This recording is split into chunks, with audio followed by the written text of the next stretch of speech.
Assalamualaikum warahmatullahi wabarakatuh. Ketemu kembali dengan Pak Zulfi dari channel Rumah Fisika Pak Zulfi. Kita kembali sekarang membahas soal-soal setingkat OSK, OSP, OSN bidang fisika SMA. Bahasan kita sekarang ini adalah tentang energi dan momentum soal 1B.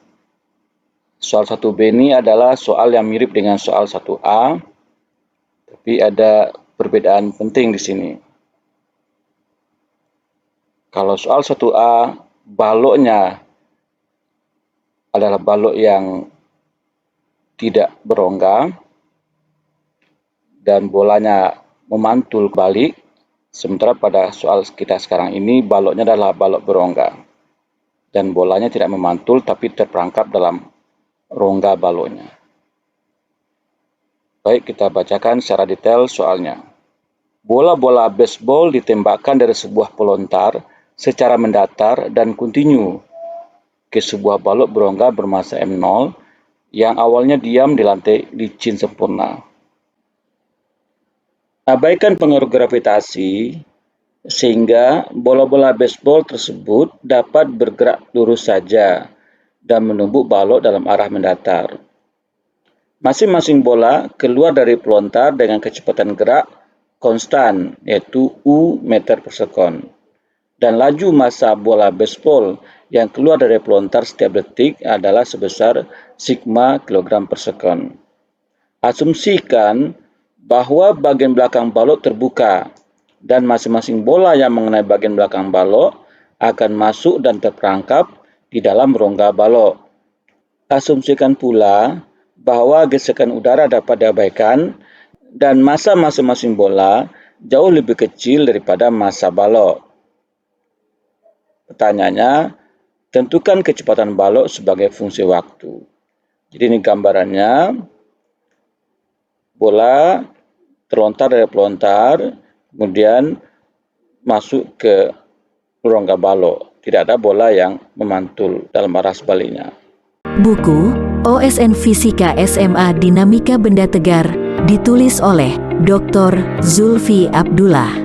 Buku Konsep Dasar Dinamika Benda Tegar membahas secara luas dan detail konsep-konsep fisika yang menjadi dasar dalam memahami dinamika benda-benda tegar.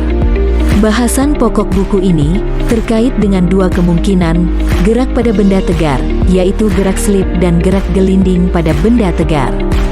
Bahasan akhir buku ini adalah tentang gerak gelinding pada benda tegar, yang diawali dengan pembahasan tentang kemungkinan arah gerak rotasi dan arah gaya gesek statis pada benda tegar, baik benda tegar yang menggelinding di atas lantai yang diam, maupun benda tegar yang menggelinding di atas atau di bawah benda tegar lain. Pokok bahasan terakhir ini dituntaskan dengan analisis berbagai kasus umum dinamika benda tegar. Baca sekarang. Mari kita bahas soal ini sebagai berikut. Untuk kasus ini, tidak bijak menggunakan konsep kecepatan pusat massa, seperti pada soal 1A, video pembahasan energi dan momentum. Hal ini dapat dijelaskan sebagai berikut.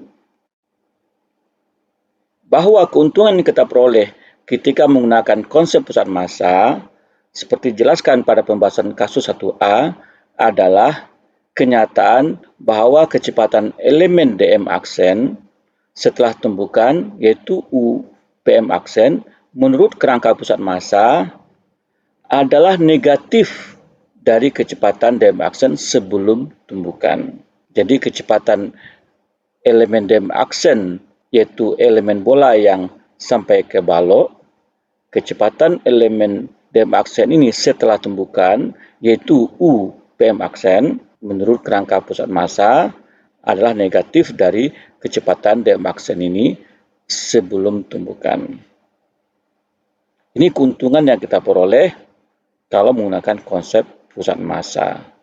Kecepatan relatif bola sebelum tumbukan menurut pusat massa adalah negatif dari kecepatan relatif bola menurut pusat massa setelah tumbukan.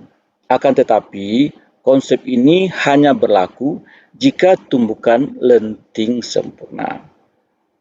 Kita ingat, pada kasus 1A tumbukannya lenting sempurna sehingga energi kinetik kekal. Jadi keuntungan menggunakan konsep pusat massa ini hanya berlaku jika tumbukan lenting sempurna.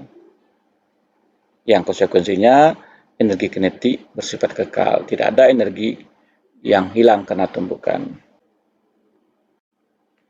Jadi, konsep kecepatan pusat massa ideal kita terapkan jika berlaku dua kekekalan pada peristiwa tumbukan linear, yaitu satu, kekekalan momentum linear jika tidak ada gaya luar yang bekerja selama proses tumbukan.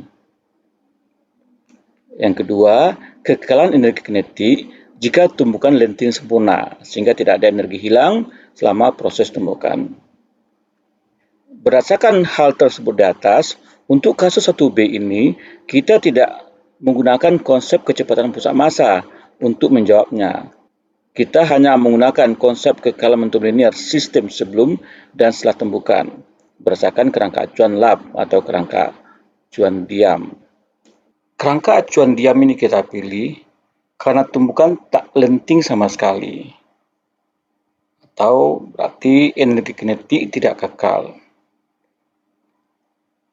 Fenomena bola-bola yang terperangkap dalam balok itu dapat diibaratkan sebagai tumbukan permen karet yang menempel ke dinding ketika dilemparkan. Jadi, fenomena ini adalah fenomena tumbukan yang tak lenting sama sekali. Karena itu, tidak kekal energi kinetiknya. Sehingga keuntungan yang kita peroleh pada penerapan kerangka pusat massa tidak berlaku pada kasus ini. Di sisi lain, seperti pada kasus 1A, jumlah elemen massa yang keluar dari pelontar per detik tetap tidak sama dengan jumlah elemen massa per detik yang sampai ke balok, karena balok juga bergerak. Jadi sigma tidak sama dengan sigma aksen. Sigma adalah laju elemen massa bola yang keluar dari pelontar, sementara sigma aksen adalah laju elemen massa bola yang menumbuk balok. Perhatikan sketsa tumbukan dalam kerangka labor di bawah ini. Ini adalah elemen bola dm aksen yang bergerak dengan kecepatan U dalam kerangka lab yang akan menumbuk balok M besar, yang pada saat yang sama balok M besar itu bergerak dengan kecepatan V dalam kerangka lab. Ini adalah situasi sebelum tumbukan, dan setelah tumbukan elemen bola dm aksen itu bersarang di balok M besar sehingga masanya menjadi M besar tambah dm aksen, dan keduanya bergerak dengan kecepatan yang sama, yaitu V aksen sama dengan U aksen. Artinya kecepatan balok setelah tumbukan sama dengan kecepatan bola setelah tumbukan. Jadi dengan demikian, persamaan kekekalan momentum linear dalam rangka labor adalah begini. dm aksen U tambah M besar V sama dengan dm aksen tambah M besar kurung dikali V aksen, atau dm aksen U tambah M besar V sama dengan dm aksen tambah M besar dikali U aksen, karena V aksen sama dengan U aksen. Hasilnya adalah U aksen sama dengan dm aksen U tambah M besar V per dm aksen tambah M besar. Dan delta U-nya adalah U aksen dikurang U aksennya adalah ini, dan samakan penyebutnya, dapatkan dm aksen U tambah M besar V per dm aksen tambah M dikurang dm aksen tambah M besar kali U per dm aksen tambah M besar. Hasilnya seperti ini, dan suku ini bisa saling menghilangkan. Hasilnya adalah M besar dikali V dikurang U per dm aksen ditambah M besar. Dan dengan dm aksen jauh lebih kecil daripada M, maka suku ini bisa kita abaikan. Maka nilai aproksimasi untuk delta U adalah M besar dikali V dikurang U per M besar. Kita coret ini, hasilnya adalah V dikurang U. Maka delta U kita minus U dikurang V. Nah, kalau kita bandingkan dengan kasus 1A, delta U-nya adalah min 2 U dikali V, ini perbedaannya terletak di faktor 2 ini saja. Seperti pada kasus 1A, laju elemen massa bola, yaitu jumlah elemen massa bola tiap detik yang keluar dari pelontar adalah sigma sama dengan dm dt yang bergerak dengan kecepatan u. Sedangkan laju elemen massa bola yang sampai ke dekat balok adalah sigma aksen sama dengan dm aksen dt yang sampai ke balok dengan kecepatan u dikurang v relatif terhadap kerangka balok. Karena balok juga bergerak ke kanan dengan laju v. Itu sudah kita jelaskan di video yang memuat kasus 1A.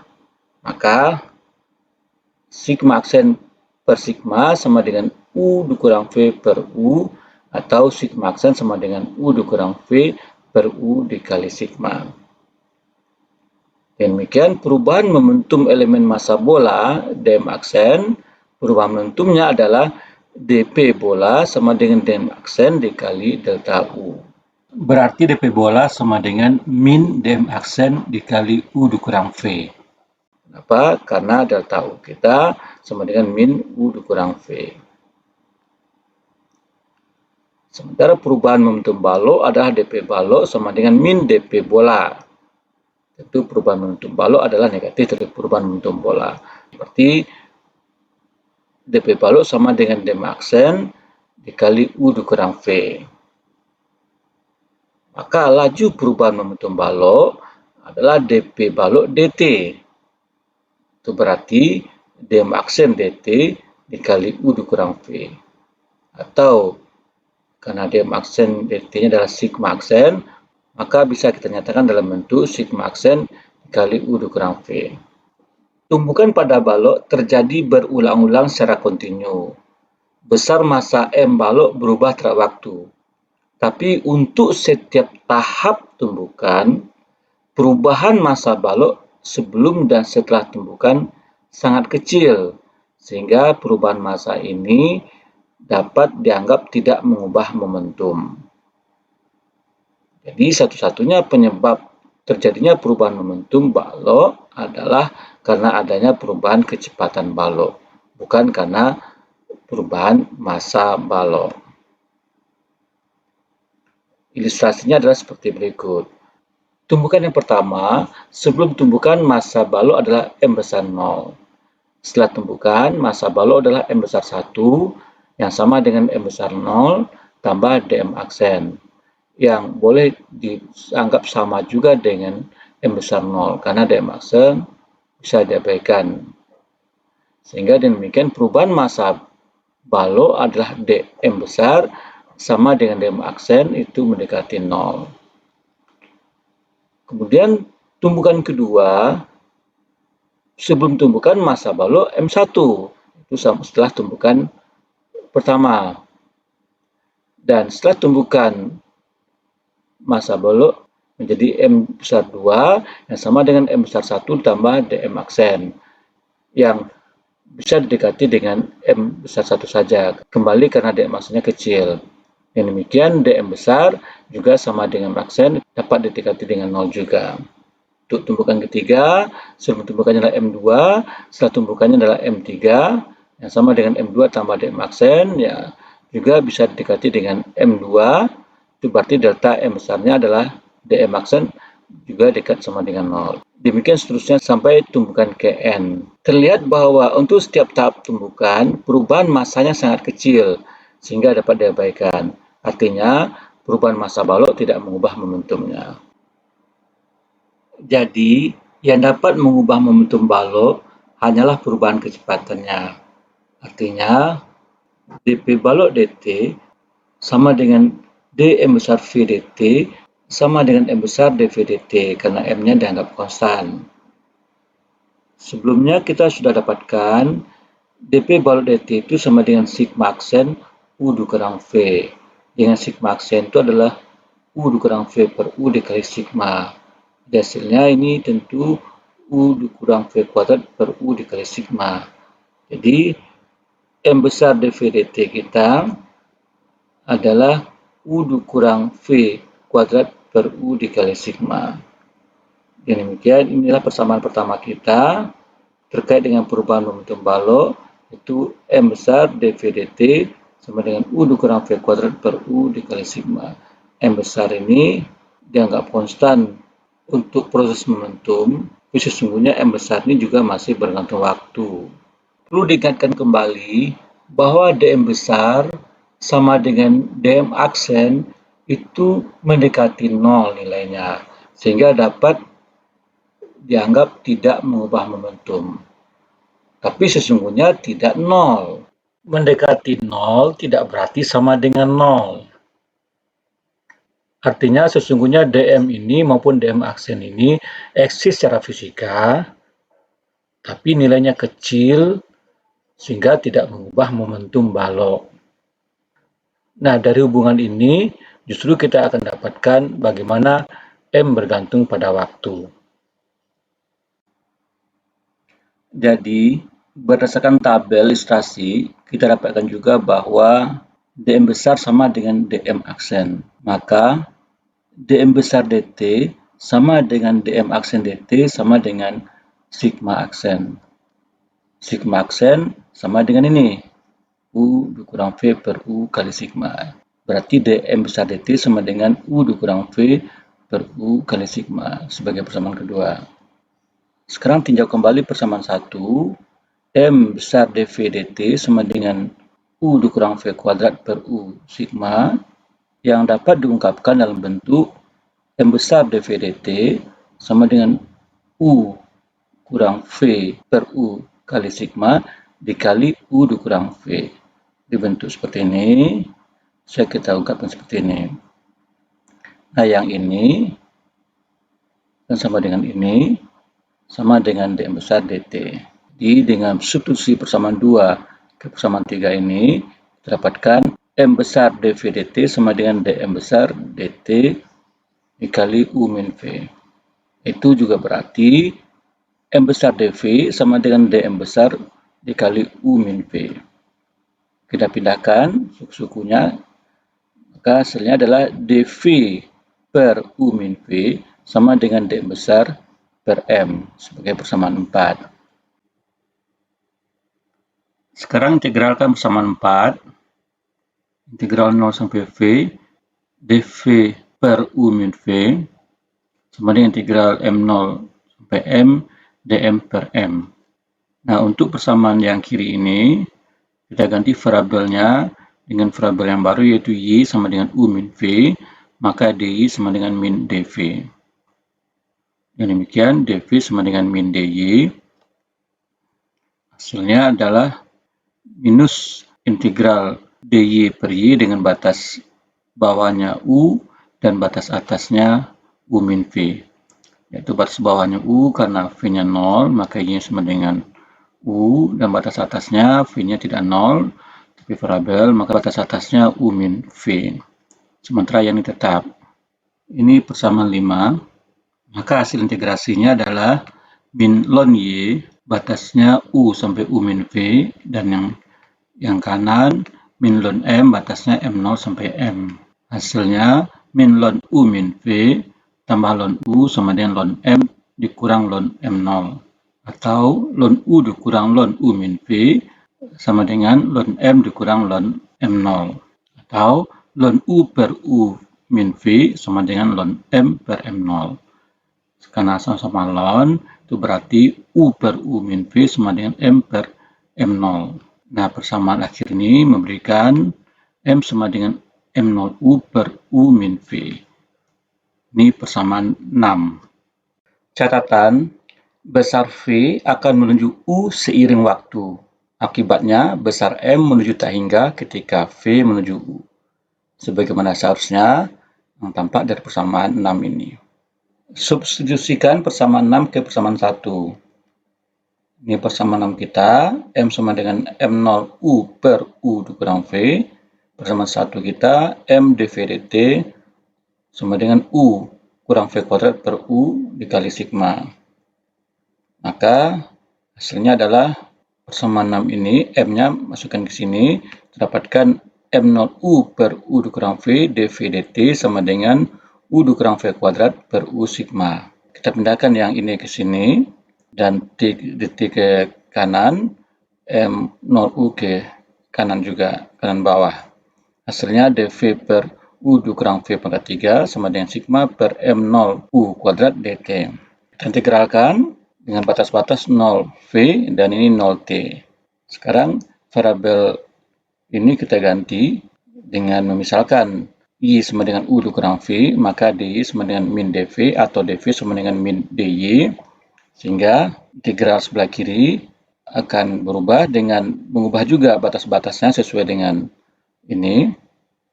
Hasilnya adalah min integral U sampai U min V DY per Y pangkat 3 sama dengan sigma per M0U kuadrat integral 0T dt. Jadi ini U dikurang V sama dengan Y. U dikurang V pangkat 3 berarti Y pangkat 3. Ini DY-nya adalah berasal dari karena dV sama dengan min DY. Ini minusnya. Dan batasnya ini Y sama dengan U ketika V-nya sama dengan 0. Ini ketika V-nya tidak sama dengan 0. Integral ini menghasilkan 1/2 Y kuadrat, batas bawah U sampai U min V, sementara ini menjadi sigma T M0U kuadrat 0 sampai T. Ini adalah persamaan 7. Maka persamaan 7 memberikan hasil 1/2 kali U dikurang V kuadrat dikurang 1/2 U kuadrat sama dengan sigma T per M0 U kuadrat. Pindahkan ini ke kanan, hasilnya 1/2 U kurang V kuadrat sama dengan 1/2 U kuadrat tambah sigma T per M0 U kuadrat. Samakan penyebutnya, hasilnya M0 U kuadrat tambah 2 sigma U kuadrat T per 2 M0 U pangkat 4 atau M0 tambah 2 sigma T per 2 M0 U kuadrat. Jadi duanya bisa saling menghilangkan, kemudian kita balik, maka U dikurang V kuadrat sama dengan M0 U kuadrat per M0 ditambah 2 sigma T. Atau U dikurang V sama dengan akar M0 U kuadrat per M0 tambah 2 sigma T atau U akar M0 per M0 tambah 2 sigma T. Maka V sama dengan U dikurang U akar M0 per M0 tambah 2 sigma T. Jadi kita dapatkanlah VT kita, kecepatan balok setiap saat, kecepatan balok sebagai fungsi waktu sama dengan U dikali 1 dikurang akar M0 per M0 tambah 2 sigma T. Demikianlah pembahasan soal 1B ini. Terima kasih atas segala perhatian. Assalamualaikum warahmatullahi wabarakatuh.